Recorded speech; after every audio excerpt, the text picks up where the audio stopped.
Now, the question for me, at least, and I think for a lot of folks, is where do we take this? How do we learn some lessons from this and move in a positive direction? I think it's understandable that there have been demonstrations and vigils and protests, and some of that stuff is just going to have to work its way through as long as it remains nonviolent. If I see any violence, then I will remind folks that that dishonors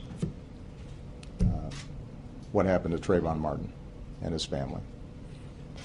But beyond protests or vigils, the question is, are there some concrete things that we might be able to do?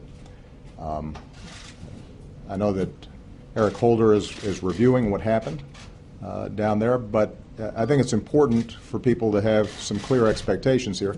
Traditionally, these are issues of state and local government.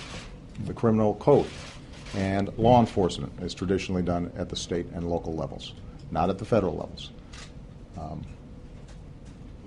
That doesn't mean, though, that as a nation we can't do some things that I think would be productive. So let me just give a couple of specifics that I'm still bouncing around with my staff. So we're not rolling out some 5-point plan, but some areas where I think all of us could potentially focus. Number one, precisely because law enforcement is often determined at the state and local level, I think it would be productive for the Justice Department, governors, mayors, to work with law enforcement about training at the state and local levels in order to reduce the kind of mistrust in the system that sometimes currently exists. When I was in Illinois, I passed racial profiling legislation, and it actually did just two simple things. One, it collected data on traffic stops and the race of the person who was stopped. But the other thing was it resourced us training police departments across the state on how to think about potential racial bias and ways to further professionalize